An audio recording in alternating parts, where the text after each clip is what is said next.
Au sanctuaire de la Miséricorde, il y aura sur 3 jours de la semaine des Journées mondiales de la jeunesse à Cracovie, une démarche qui sera fortement portée par la spiritualité de la miséricorde, par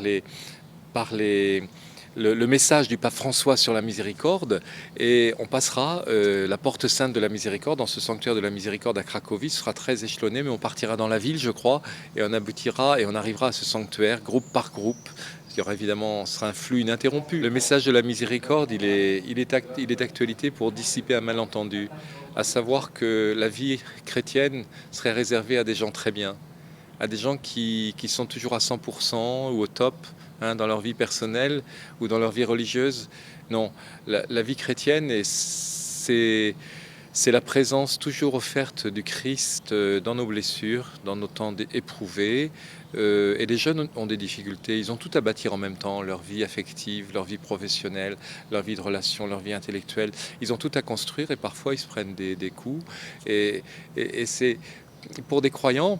Et il le propose aussi à ceux qui attendent aussi un sens à leur vie et qui ne sont pas forcément croyants, mais ce sont des journées mondiales de la jeunesse missionnaire. Il s'agit de dire que la vie est devant, que Dieu n'est pas contre nous, mais qu'il est avec nous, qu'il est encore une fois le Samaritain, le Christ penché sur nos blessures. C'est d'abord une expérience spirituelle majeure d'être mis en présence de Dieu par le témoignage de tous les autres jeunes qui seront là, par les célébrations, de Dieu qui fait route avec eux.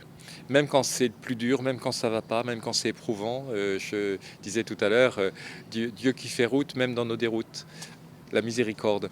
C'est aussi une journée mondiale, donc c'est une rencontre de jeunes qui viendront du monde entier, et c'est une manière de vivre positivement la mondialisation, non pas seulement en termes de concurrence, de libéralisme exacerbé ou de pouvoir de l'argent, mais en termes de fraternité, de dialogue, de culture, d'échange des cultures à construire pour mettre la personne humaine au centre. C'est le message de l'Église. On estime que près de 40 000 jeunes Français vont partir au JMJ, 80 évêques, c'est pas rien non plus, presque tous les évêques accompagnent leur groupe. Les groupes ont vraiment à cœur de proposer les JMJ à tous. Voilà, donc il y a des groupes spécifiques pour des jeunes porteurs de handicap, ils sont aussi accueillis dans des groupes avec un accompagnement particulier. Dans nos groupes, c'est aussi des jeunes migrants ou réfugiés qui vont partir, voilà, parce qu'ils ont aussi le désir d'aller au JMJ.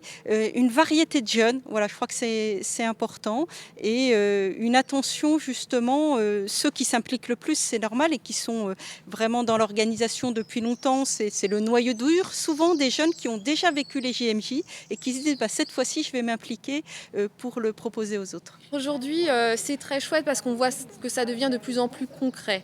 On a remarqué la mobilisation sur les réseaux au moins depuis la rentrée dernière. Depuis septembre, on s'est lancé dans les paroisses, il y a des réunions de préparation, d'information.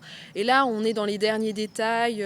Quand est-ce qu'on part au JMJ, les dernières recommandations avant le départ, présenter les projets au Festival de la jeunesse, comment on va s'organiser concrètement à Cracovie, où est-ce qu'on va être logé, comment on va partir. On attend, je crois, entre 500 000 et 1 million étrangers pendant les JMJ. Pour le week-end final, ils attendent entre 1,5 million et 2 millions de personnes à Bjegui pour la messe d'envoi avec le pape.